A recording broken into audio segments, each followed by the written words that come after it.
பொது வேலைநிறுத்தம் தொடர்பாக சட்டமன்றத்தில் விவாதிக்க அனுமதி மறுக்கப்பட்டதை அடுத்து வெளிநடப்பு செய்த எதிர்க்கட்சி உறுப்பினர்கள் தலைமைச் செயலகம் எதிரே சாலை மறியலில் ஈடுபட்டனர். சட்டமன்றத்தில் கேள்வி நேரம் முடிந்த பின்னர் இன்று தேசிய அளவில் நடைபெறும் பொது வேலை நிறுத்தம் தொடர்பாக விவாதிக்க எதிர்க்கட்சிகள் கோரிக்கை விடுத்தனர். இதற்கு பேரவைத் தலைவர் தனபால் அனுமதி மறுத்ததை அடுத்து காங்கிரஸ், இடதுசாரிகள், பாமக, மனிதநேய மக்கள் கட்சி, புதிய தமிழகம் உள்ளிட்ட எதிர்க்கட்சி உறுப்பினர்கள் முழக்கங்கள் எழுப்பினர். இதையடுத்து பேரவையில் இருந்து வெளிநடப்பு செய்த எதிர்க்கட்சி உறுப்பினர்கள் தலைமைச் செயலகம் எதிரே சாலையில் அமர்ந்து மறியல் போராட்டத்தில் ஈடுபட்டனர்.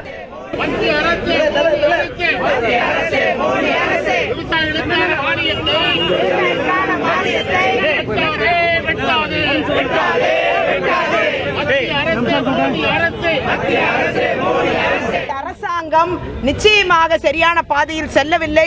மக்கள் விரோத போக்கில் பாராளுமன்றத்தில் வாக்களிப்பது பாரதிய ஜனதாவுக்கு இங்கு மக்களுக்கு ஆதரவாக இருப்பது போல நடிப்பு தான் நடித்துக் கொண்டிருக்கிறார்கள். இதை மக்கள் புரிந்து கொள்ள வேண்டும். இவர்களுடைய போக்கு அம்பலப்படுத்தப்பட வேண்டும் என்பதுதான் எங்களுடைய கோரிக்கை. தொழிலாளர் நலனுக்காக கிட்டத்தட்ட 85 ஆண்டு காலம் போராடி பெற்றிருக்கக்கூடிய உரிமைகளை நசுக்கக்கூடிய முறையில் அந்த சட்டங்களை எல்லாம் உள்ளடக்கி சீர்திருத்தம் என்ற பெயராலே 2-3 சட்டங்களாக கொண்டு வந்து தொழிலாளி வர்க்கத்துடைய உரிமைகளை நசுக்குவதற்கான முறையிலே நடவடிக்கை எடுத்து வருகின்றார்கள்.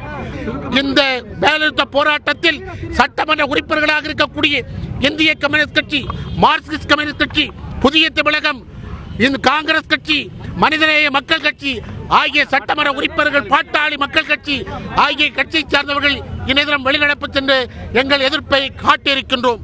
இந்த வேலை நிறுத்தத்தை ஆதரித்து மத்திய அரசாங்கம் சில நடவடிக்கை எடுக்க வேண்டும் என்று வற்புறுத்தி தீர்மானம் கொண்டு வர வேண்டும் என்று தான் நாங்கள் கேட்டோம். அதற்கு அனுமதி மறுத்தது மட்டுமல்ல, எங்களுடைய அடிப்படை உரிமைகளை பறிக்கக்கூடிய முறையிலே சபாநாயகர் நடந்து கொண்டார். நாங்கள் வெளிநடப்பு செய்து வந்திருக்கிறோம். வேலை நிறுத்தத்திற்கு ஆதரவு தெரிவிக்கக்கூடிய முறையிலே மறியல் செய்வதற்காக இங்கே வந்தோம். காவல்துறை எந்த விதமான நியாயமும் இல்லாமல் நாங்கள் மறியல் செய்வதற்கு, சாலைக்கு செல்வதற்கு முன்னமேயே எங்களை இங்கே மறித்து இப்படி அடாவடி செய்து கொண்டிருக்கிறார்கள். அதுவும் வன்மையாக கண்டிக்கத்தக்கது.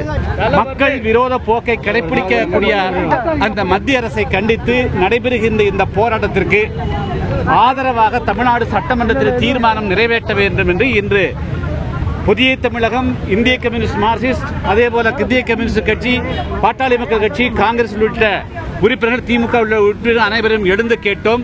அனுமதி மறுத்தார்கள். எனவே நாங்கள் வெளிநடப்பு செய்து இன்று அதற்கு கண்டிக்கக்கூடிய வகையில் இன்று இந்த போராட்டத்தை நடத்தி கொண்டிருக்கிறோம்.